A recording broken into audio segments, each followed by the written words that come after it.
ஒரு பெரிய தொழிலதிபர். அவருக்கு உலக நாடு ஃபுல்லாக பிஸ்னஸ் இருக்குது. அவருக்கு வேலை செய்யக்கூடிய, அவர் ஃபேக்ட்ரியில் வேலை செய்யக்கூடிய பல லட்சம் பேர். அந்த மனிதர் வீட்டுக்கு போயிட்டார்னா அவர் நிலைமையை பார்த்தே நினச்சிக்கோங்களேன்.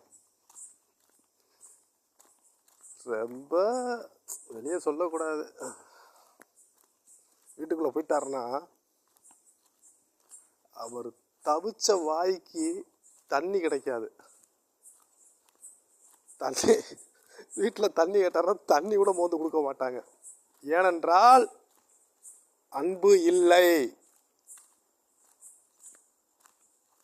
பணம் இல்லாமல் அந்த உலகத்தில் வாழ்ந்துடலாங்க, ஆனால் அன்பு இல்லாமல் அந்த உலகத்தில் வாழ முடியாது. ரொம்ப கஷ்டம். நான் கண்ணால் பார்த்துட்டேன், காதால் கேட்டேன். நிறையா மனிதரை பார்த்துருக்கேன். வசதி படைத்தவங்க மனிதர்கள்லாம் பார்த்தீங்கன்னா, நிலைமையெல்லாம் பார்த்தீங்கன்னா ரொம்ப கொடூரமாக இருக்கும். அவருடைய மரண தருவாயெல்லாம் ரொம்ப கொடூரமாக இருக்கும். இதெல்லாம் யாரும் பார்த்துருக்க மாட்டீங்க, நான் பார்த்துருக்கேன். அழுவாங்க, அழுதுகிட்டே இருப்பாங்க, எல்லாமே இருக்கும், ஆனால் அன்பு இருக்காது. இறைவன் பணத்தை கொடுத்துட்டானா அன்பை பிடிங்கிடுவான், அன்பை கொடுத்துட்டானா பணத்தை பிடிங்கிடுவான். எதையாவது ஒன்றத்தையும் கொடுக்குறான். நான் எல்லாத்தையும் கொடுக்கணும்னா அது பெரிய கொடுத்து வச்ச ஒரு மனிதனாக இருக்கணும். அன்பையும் பணத்தையும் கொடுத்துட்டானா அவன் தான் அந்த உலகத்தில் கொடுத்து வச்சவன்.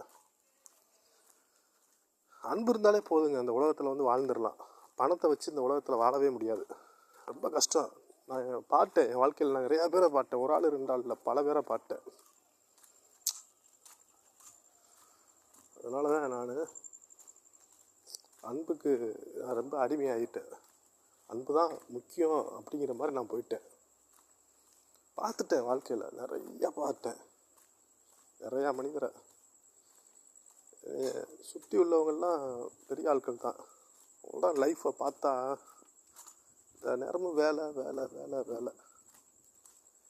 அப்படி உழைச்சும் அவர் வீட்டுக்குள்ளே போனார்னா அவருக்கு மதிப்பு மரியாதை எதுவுமே கிடையாது.